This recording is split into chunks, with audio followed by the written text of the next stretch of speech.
I'm speeding. Speeding. Speeding.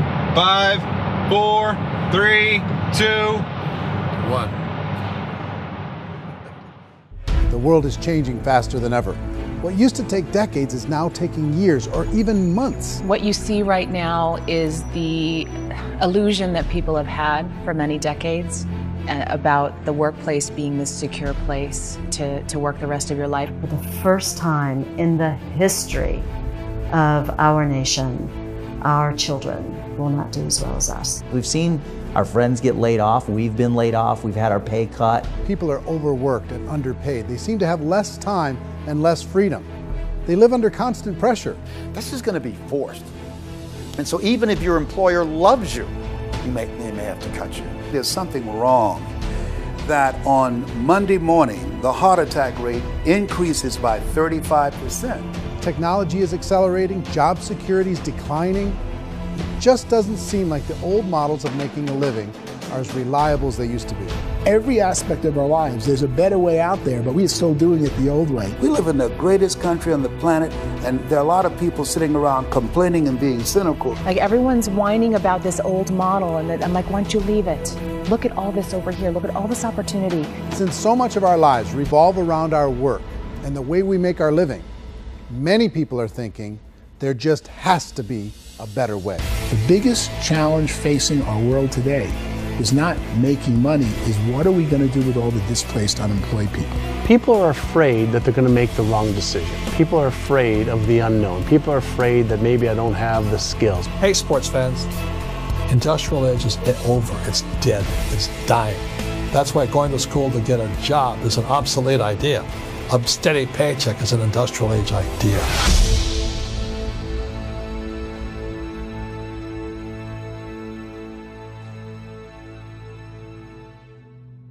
It's the search for answers that has brought us here together today.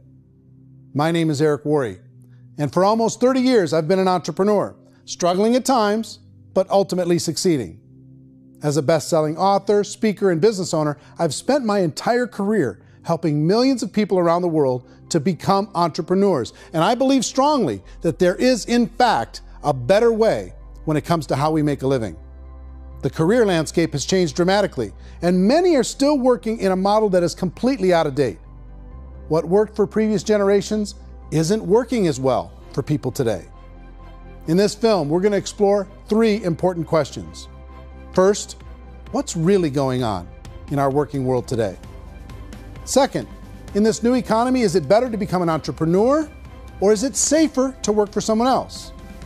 And third, if a person decides to become an entrepreneur and start their own business, how can they do it without taking on massive risk? To help in this journey, I've brought together some of the greatest experts and thought leaders in the field of entrepreneurship to share the real facts with you. My intention is to give you new information that will allow you to make choices that are not limited by an old, outdated model. Let's start by understanding what's going on in our working world today.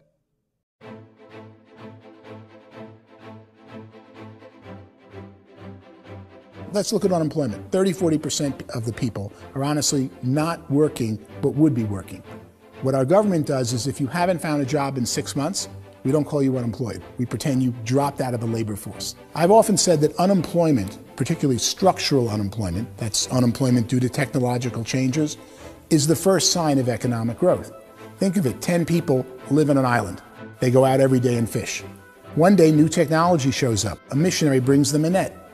Now, using the net, one pilots the boat, one throws the net. 2 fishermen can do all the work 10 used to.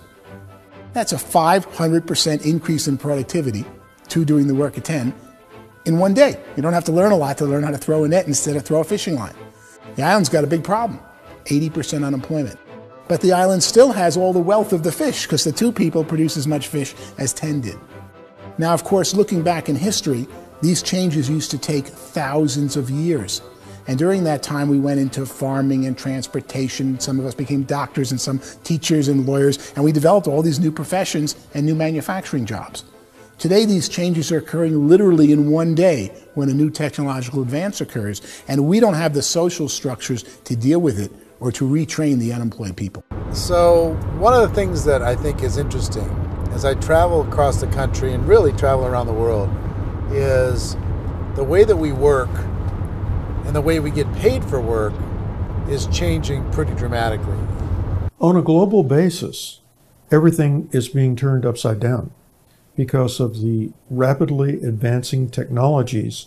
They are eliminating many jobs, and we have been left with many people not prepared for the jobs that exist. A lot of demand in public companies was to squeeze out all the fat and to get just as much margin as we possibly could, and fat equals humans. So this idea of job security in information age is so obsolete, but it's still taught inside our school system, and that's where the problem starts. There's no financial education in the school system, and people are still trained to be employees who work for that paycheck. This is a chart on the middle class. What's happening in the middle class, those that went to school, their incomes have been coming down for years. And parents still say to their kids, go to school, get a job. Now what happens to all those middle class people who are dropping off the ends of the chart? Well, they become what's called working poor. And this is what happens to working poor. But they say poverty is ending. Well, poverty may be ending, but working poverty is going up. And this is food stamp usage.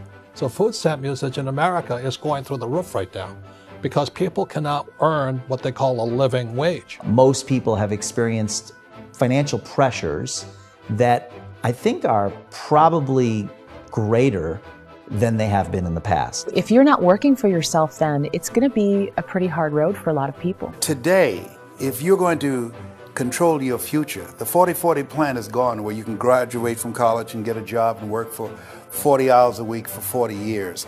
That day is gone. So some of these charts actually tell you what's going on.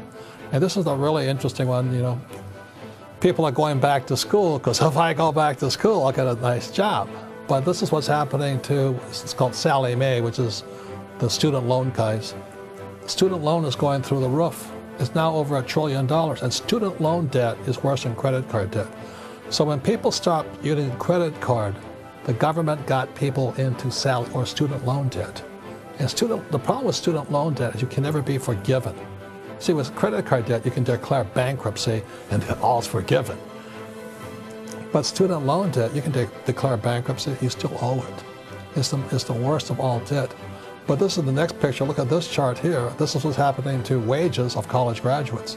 It's going down. So you go to college, you rack up all this debt, but you earn less money. Now, that's not that intelligent.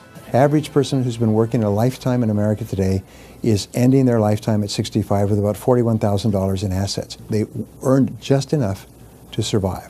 I think in the United States we have something like 17 trillion in debt. That's just the federal government debt. We got another 2 in municipal and in other, let's call it almost 20 trillion government.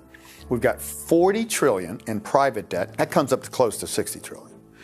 When you then add something we never had before, what you were talking about, when we look at the unfunded portion of Social Security and primarily Medicare, Medicaid, that at the most conservative estimates from outside firms, Kleiner Perkins, 67 trillion and growing.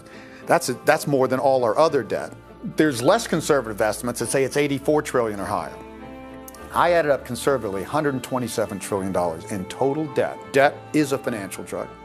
When you take it to excess, it's like taking a drug. Yeah, it makes you feel better, it enhances your performance, but at a huge cost, eventually it kills you. And so that's what happens. We keep doing more and more debt, and you get less and less results, just like a drug, until the debt gets so high that it crushes the whole system. That's where we're at, 8.2 times GDP. You know who I feel sorry for? I feel sorry for the person who dreads going to work, who is sick to their stomach on Monday morning, who hates their alarm clock, who gets a little glimmer of hope on a Wednesday because it's hump day and says, thank God it's Friday. And they live for those 2 days a week where they get to be themselves and they don't have to be around people they don't like, and they don't have to play the political game in the office, and they don't have to live this half life. The person that works 50 weeks a year just to be able to have the 2 weeks for vacation. And you know what happens to most of them? Nowadays, they don't have a vacation. They have a staycation. They have time off of work, but they don't get to go where they want to go because they're overextended. They've got all this debt. They got all this situation. They hate their alarm clock. They can't sleep until they're done. They have to spend most of their life in traffic.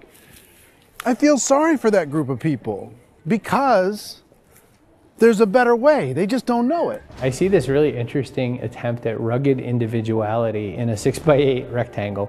And I feel like you're all the same, except for the little push pins of the pictures. There's different pictures. Yours is named Jenny and his is named Sujara, but it's the same people. And this is how they are, and they're just like the zombies, and there's no joy in there, there's no fun. There's always like the wacky woman who decorates her cubicle, and that's the most she can do there. You got to give her credits, right? The wacky cubicle woman. The basis for their life is worry. I'm worried, you know, maybe I'll get fired. I'm worried maybe my company will go out of business. I'm worried I can't keep spinning the plates on paying the bills. I'm worried about how do I send my kids to college. I'm worried, what if the transmission of my car breaks? That's, you know, 2 or 3, I can't fix it.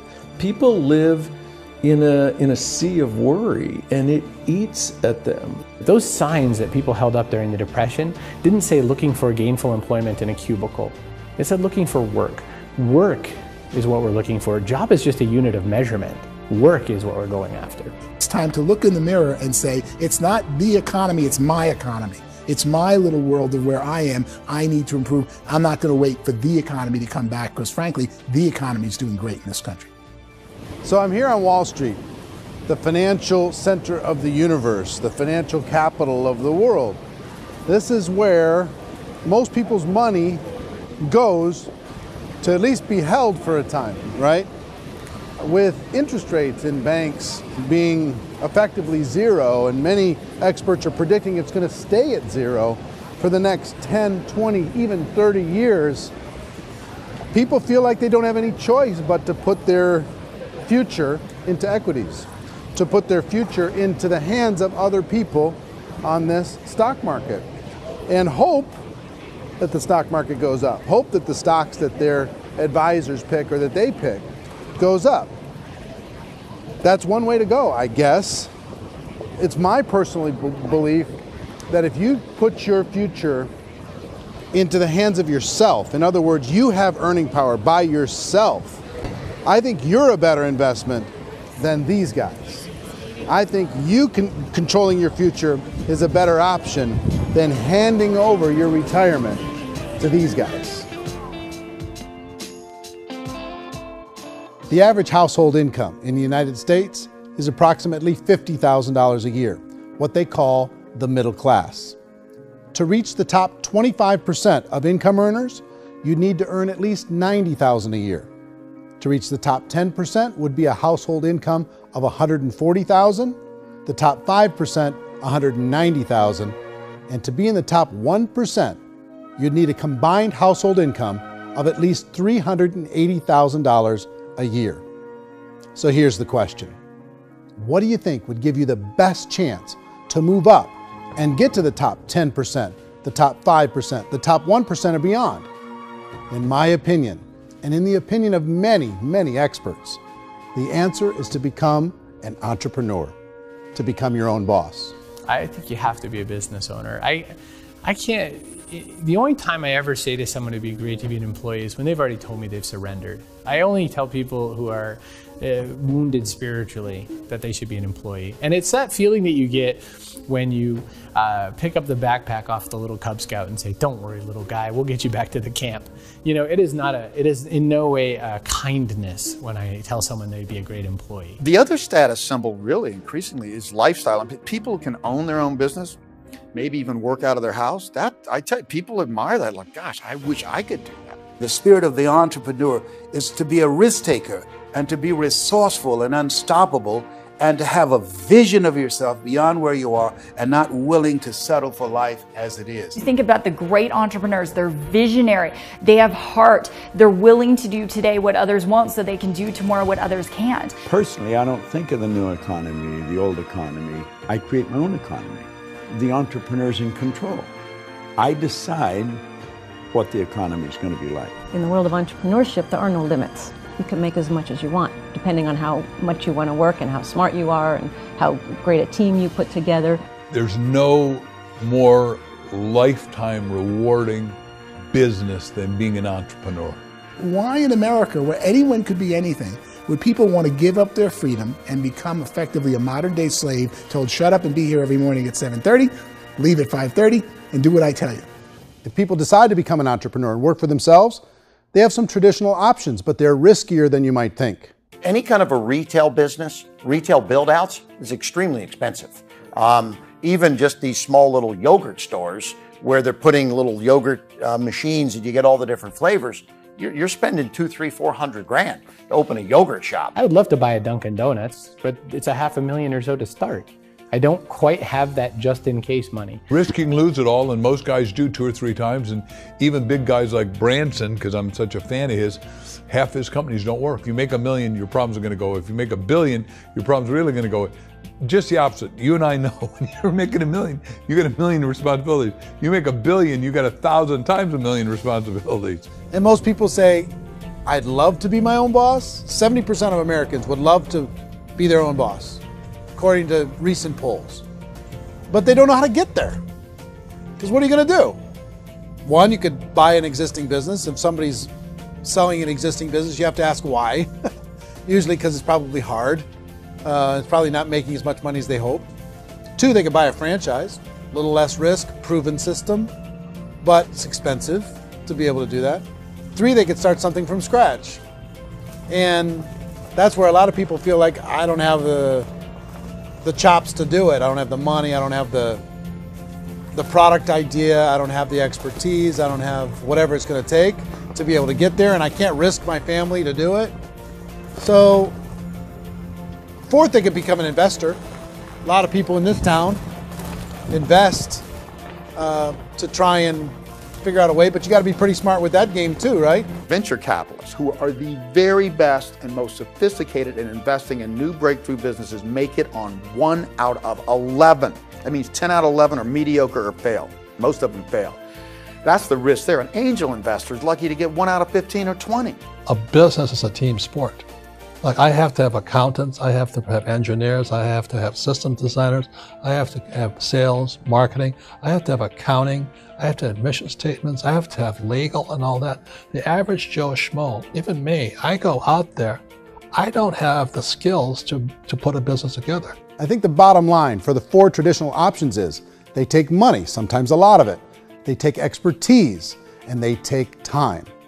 All of that adds up to just too much risk for most people. I bought a business from somebody else and it was a lot of work. And you start wondering, what did I just buy? Because I guess ultimately I own your email list and I just overpaid for it. People that start their own business, they spend a lot of money, they spend a lot of time, a lot of effort to get things started.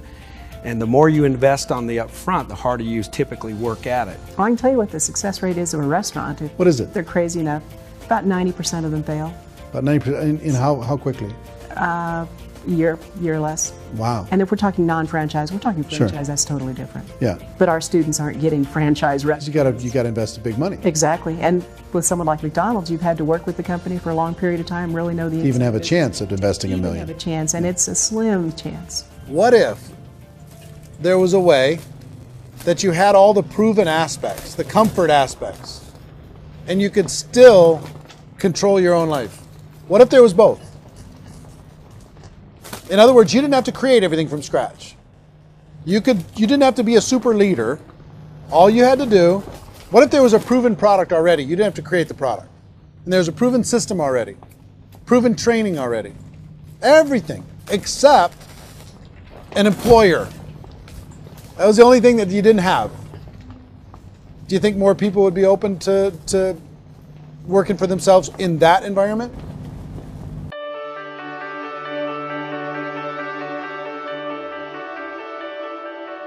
In our search for a better way to make a living, we've come to the conclusion that becoming an entrepreneur is actually safer than being an employee. And through our look at the entrepreneurial options, one particular path kept coming up from expert after expert. And I think most people will find it surprising because it's certainly a non-traditional business model. That model is for people to start their own business and become an entrepreneur through the creation of a network marketing business. Some people call it direct selling because the product is being sold directly from the manufacturer to the end consumer, cutting out the middlemen. Other people call it multi-level marketing, or MLM, because there are multiple levels of commissions paid. The most common term today is network marketing, because network marketing best describes using a large group of independent distributors, independent entrepreneurs, to move a product or service more efficiently. So my friend here, Donald Trump, and I, we always write about the network marketing industry. And the reason we support the network marketing industry is because it really is a business school for entrepreneurs. Because most people come out of school looking for a paycheck. Oh, that's terrible. I went to network marketing like that. I think if it didn't exist, we should invent it. It is that good. I think direct selling is a great way to do business today. It's very easy to get into that industry, and you can be self-employed, be, in effect, an entrepreneur. When we see multi-billionaires adding network marketing companies to their portfolio of companies, that would be a clue. When we see people who are very famous authors and very famous business people endorsing the industry, that would be a clue.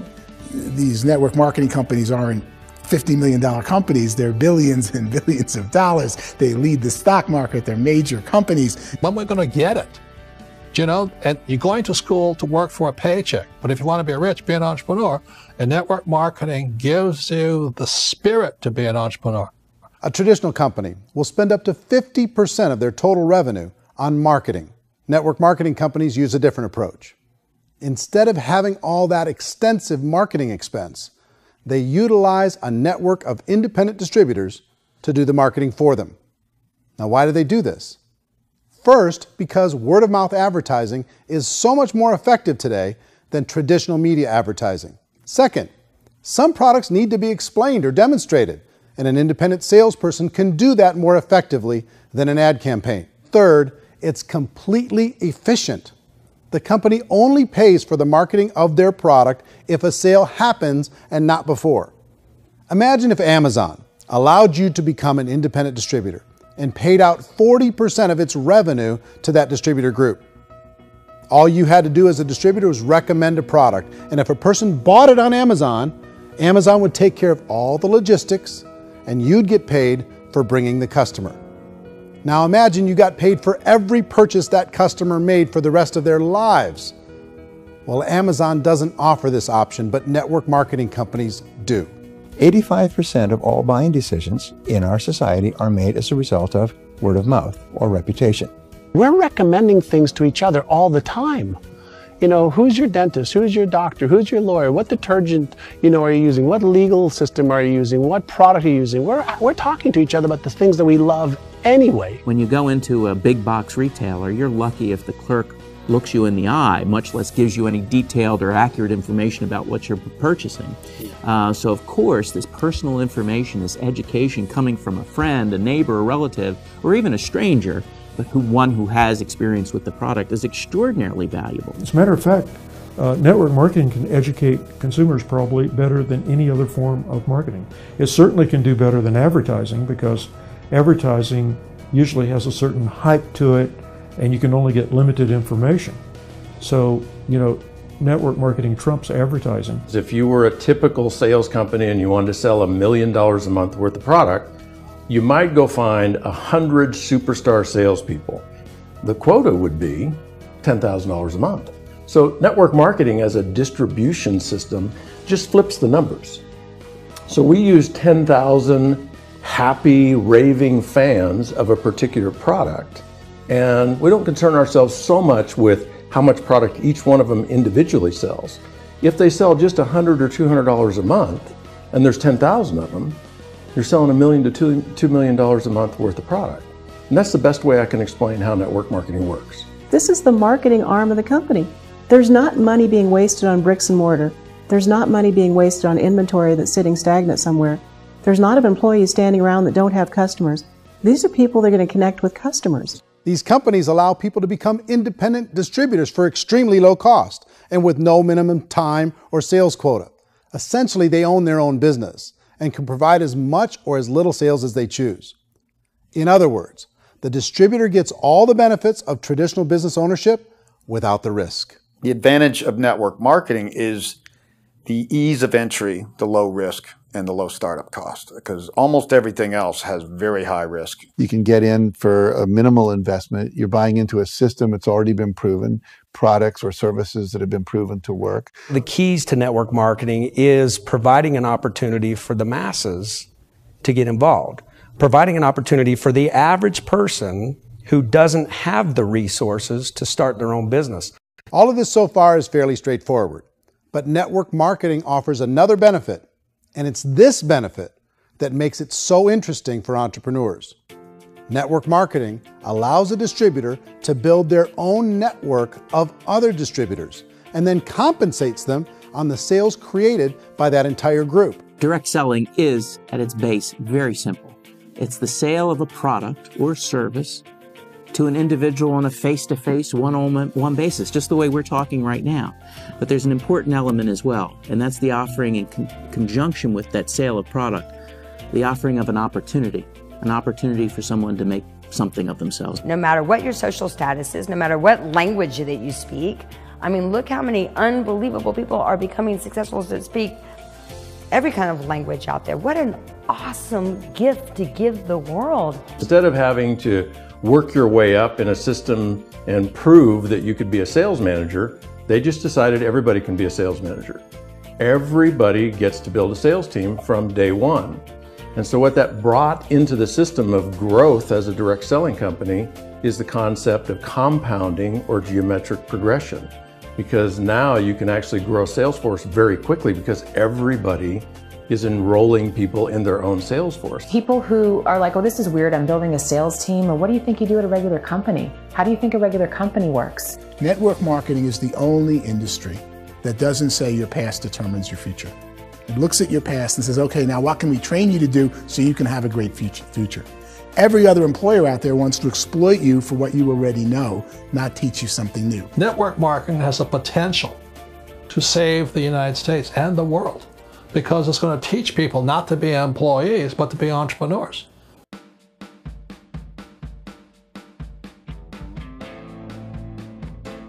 According to the Direct Selling Association, if you add up all the network marketing companies around the world, they combine to do over $178 billion a year in retail sales.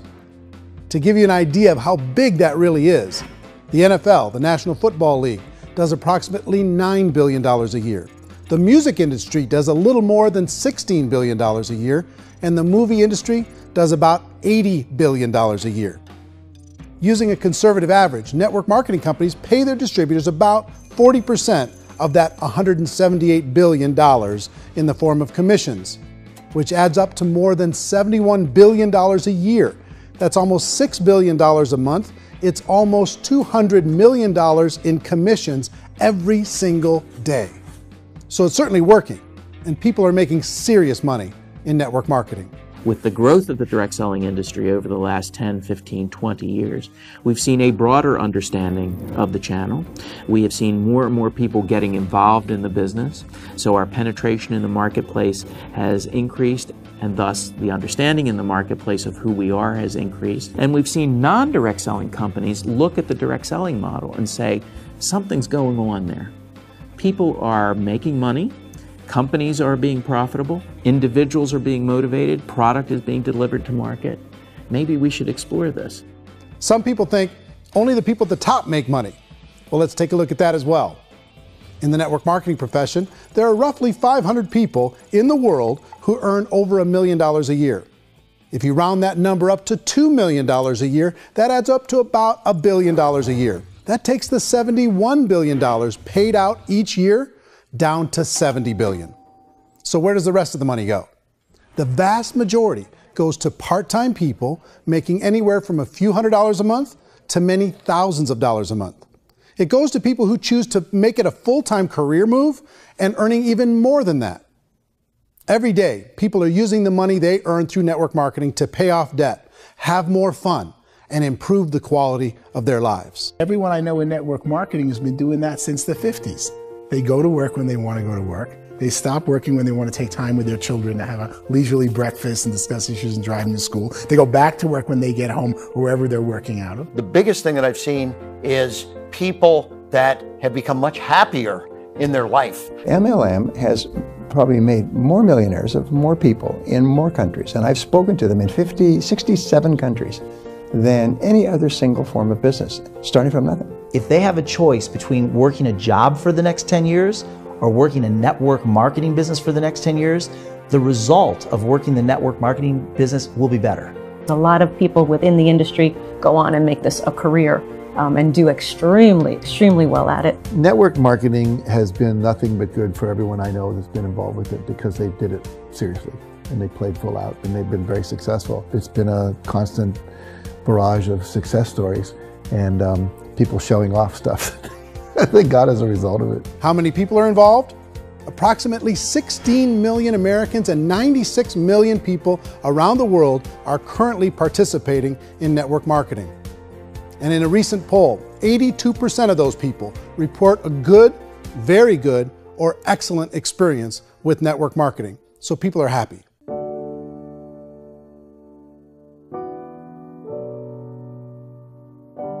So I've taken a look at the network marketing profession and really tried to understand why so many people are confused as to the validity of this as a business.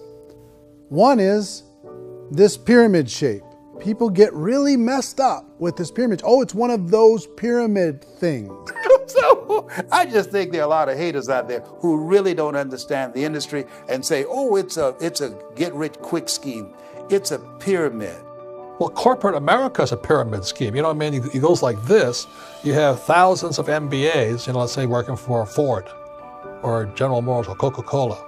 If all these MBAs are all trying to get to here, that's a pyramid. Only one guy's going to make it. Every 10 years, one's going to make it. Whereas you look at network marketing, it's like this. So you're here, and your job is to develop other CEOs coming up behind you. So it's an inverse pyramid. In network marketing, it's a very simple concept. If you sell product, you get paid. It is paid based on production. There is no first mover's advantage. There is no investment component where the more somebody spends, the more they're entitled to make. So the two are polar opposites of each other.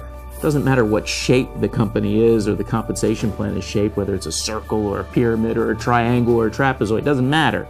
If compensation is coming primarily from recruitment, then you've got a problem.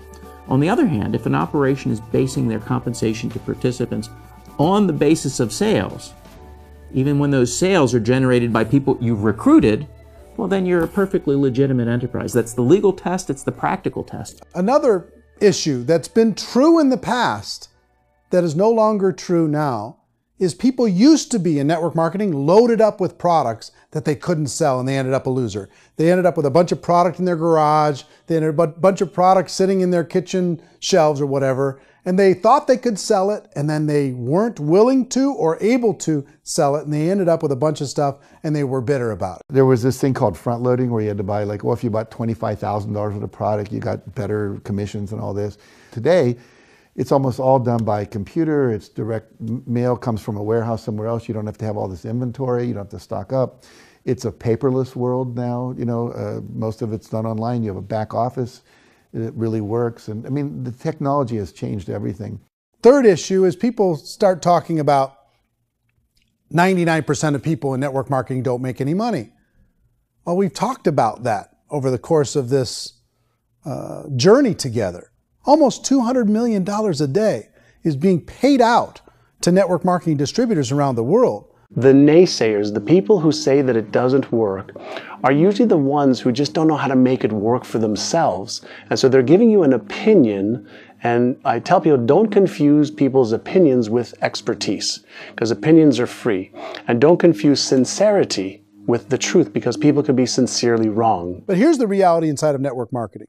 The vast majority of people that get involved in network marketing just become customers, and they get involved to be able to purchase product at a lower price. If you take Costco as an example, if a person goes into Costco and gets a membership to Costco so they can get a lower price on the product, we don't call that person a loser because they have a bunch of product that they walked out with with a smile on their face. Yet when some people want to take a look at network marketing, they say, well, those people, they're just using the product and they aren't earning an income, so they must be a loser. They're not a loser, they're a happy customer. That's the vast majority of people that are involved in network marketing. Now, a smaller percentage of those people decide to go build a business. They earn $300 a month, $500 a month, $1,000, $2,000. That's the bulk of earnings in network marketing. And then there's the few that really decide to take it serious, really decide to build a large network, really work to make that network very, very productive. And those people make huge amounts of money and there's no cap. What I do as an outside economist, just somebody looking at this industry like any other industry I speak in and say, look, what's the realities of this? 1% do incredibly well. 10% generate some additional income at pretty low risk and effort. That's not, and 90% of people roughly end up customers. One thing that I think is real when it comes to people's perceptions about network marketing is people put this, and distributors, I think, involved in network marketing have some responsibility for this. They have sometimes unrealistic claims about the product or about the income. Most people who become distributors, they want the money, they want to be successful, but they don't have the skills. They don't know what to do. And when people don't know what to do and they're in a new business, they're scared. And when they're scared, they panic and desperation kind of sets in. So they think everyone they talk to has to get in. So if I talk to you and you say, well, no, I don't have time to do that, they're like, no, I need you. You have to do this or I won't be successful. So I start clawing on you. I start that desperation. So then I start making claims about the product, which are not appropriate, probably not even true. Or I start saying, oh, let me show you how you can make all this money and you don't have to do anything, Eric. And so you just totally misrepresent the opportunity, and you're clingy with people because you think you need everybody to be successful, and you don't. You know, one of the messages that I try to deliver most forcefully to companies as well as salespeople in direct selling is that you don't have to overpromise. The reality is in network marketing, there's a lot of hard work involved. There's a lot of effort. You're going to have to develop yourself. It's a business like anything else. It's going to take some time, but in my opinion, it's better.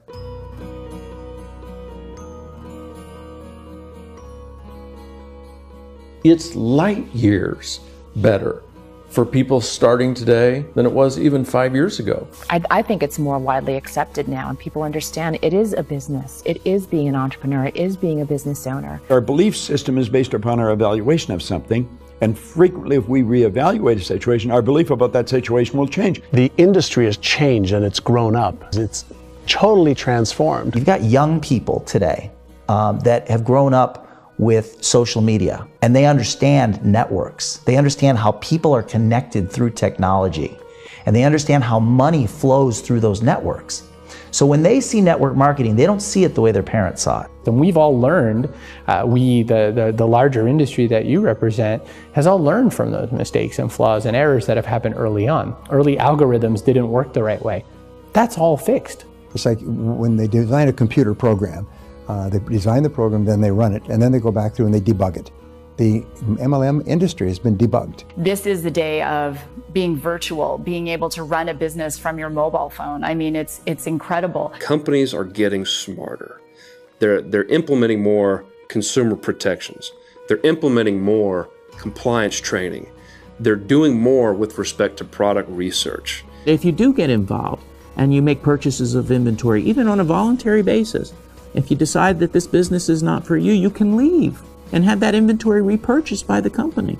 There's no other business that offers that kind of protection on a voluntary, self-regulatory basis.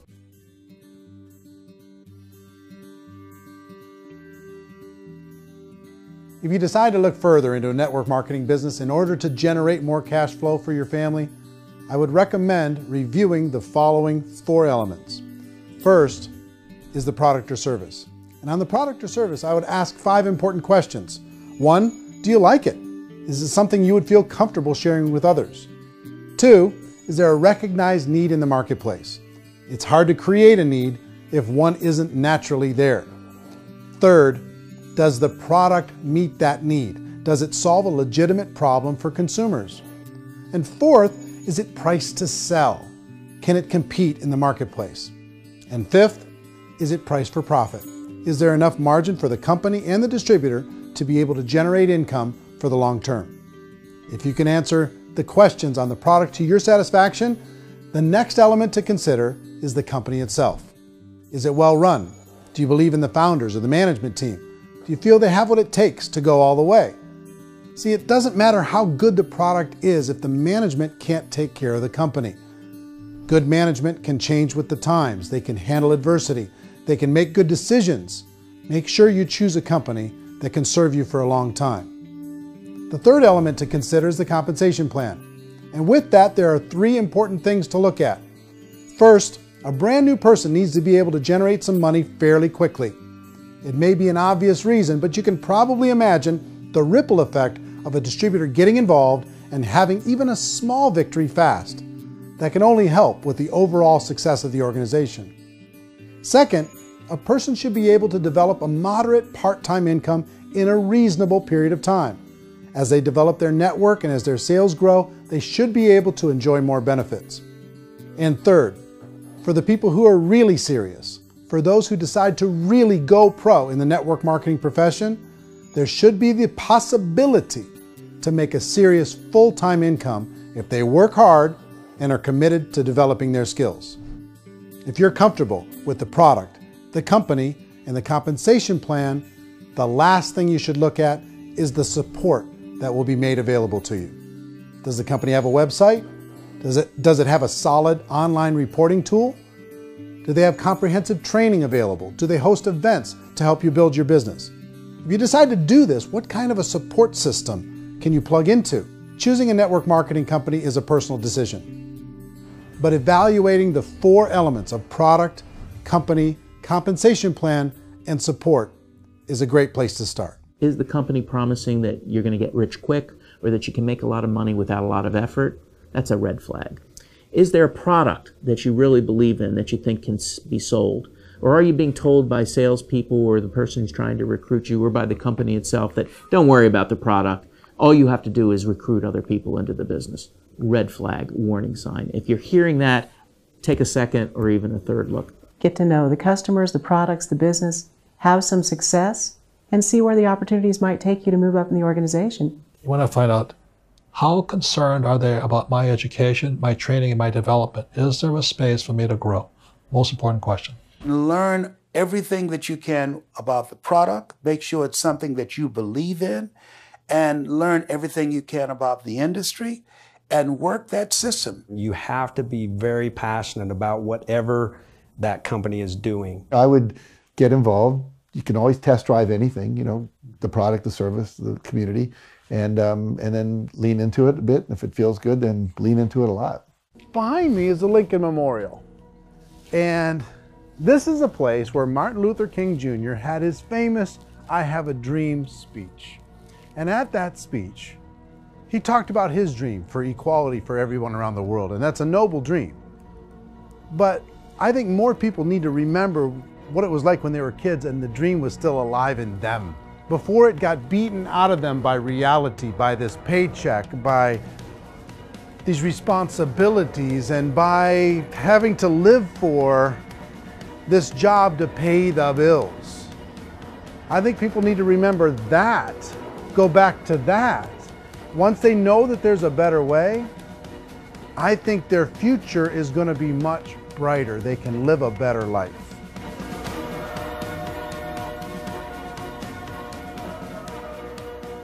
So if you're considering getting involved in a network marketing company, let me offer you just a few pieces of advice. First, network marketing isn't perfect. It's emotional, it's challenging. Like any entrepreneurial venture, it can have its up days and its down days. But if you have an entrepreneurial bone in your body, it's just better. Second, if you're gonna do it, decide to be professional. Decide to go pro. It's better to do that than just be this amateur sticking your toe in the water. Third, as any professional, you're gonna have to learn some new skills. And I promise you, inside of the network marketing profession, they're not too difficult to learn. Fourth, like anything worthwhile, it's gonna take some time. Don't expect that you're going to get to the finish line right out of the gate. And fifth, it's worth it. It's worth it to be able to take charge of your life again. It's worth it to be able to control your own financial situation. It's worth it for the people you're going to be able to spend time with. It's worth it for the things you're going to be able to see and the experiences you're going to be able to experience. It's worth it for the causes you're going to be able to contribute to, the lives you're going to be able to touch, the customers you're going to be able to help, the friendships you're going to be able to develop. I promise you, it's worth it. Remember, most people are searching for answers just like you are. But I do have to tell you the catch to network marketing. If there is a catch, if you want to understand this from an emotional point of view, people say, well, it sounds too good to be true. It's not, it's hard work. But here's the catch. Most people still don't understand it. So you're going to have to endure the loss of social esteem from ignorant people. The uneducated will think less of you. Now, if you can handle that, you're on your way. If that's going to destroy you, you know what? Entrepreneurship in general probably isn't in your future. If you can face that catch, you can become unstoppable. I want everyone to really contemplate this if they're not in network marketing. You're in a job, you probably have a mortgage, you have rent, you have debt, whatever's going on. You're in a prison. You work just hard enough to keep them from firing you, and they pay you just enough to keep you from quitting. Come on! I've been there, done that, and bought that t-shirt. In network marketing, if you run into failure, it's really just a homework lesson for yourself. There's no one to blame. You really have no excuse not to be successful. You just don't. People don't want to hear that, but there's so much available to you. If you want to be a good network marketer, be a student to the people above you, be a fellow traveler to the people on the same level, and be a teacher to those below, and know when it's appropriate to do which. People who are not afraid of asking people to buy things, or not afraid of persuading people with the chance they may say no, these people own the future. Nothing happens until something moves. So you got to go move, you got to go do something, or nothing's going to change in your life. In the beginning, you're going to do a lot of things that you don't get paid for. But as you go down the road, you get paid for a lot of things that you don't do. And your job is rehabilitate the spirit, the entrepreneur spirit in all of us. You get it back. Either give it a strong yes or a strong no, but no wishy-washy, dilly-dally stuff in the middle. There's dreams and there are nightmares, but I believe that the biggest nightmare of all is when you don't pursue your dream. You're going to see some monumental growth in this profession. It's an exciting, exciting time to be involved with the network marketing profession. The next 10 years, I see just exponential growth. When that tipping point comes, it's not a matter of asking somebody, have you ever heard about network marketing?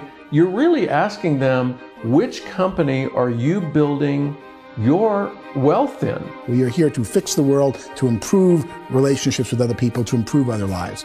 And the real reward comes as an entrepreneur in any level from teaching somebody something and watching them soar. There is no greater reward.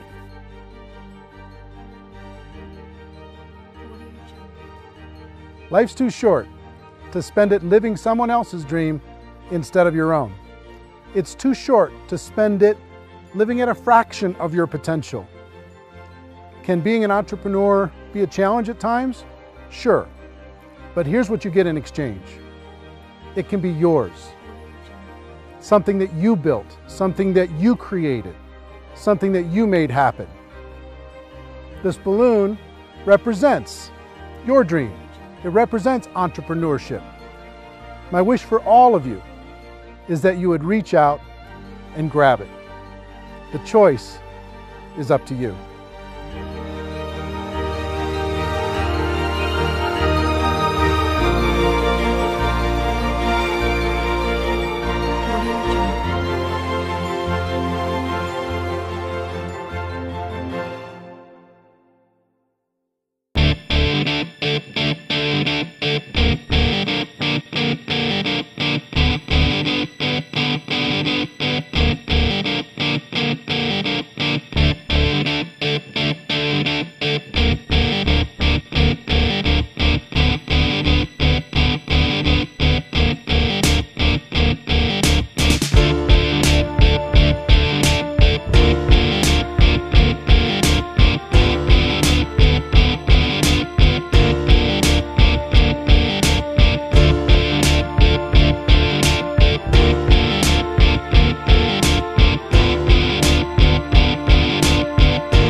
mention the word scam? Why did you mention the word scam? The only reason it is a scam is because... That's terrible.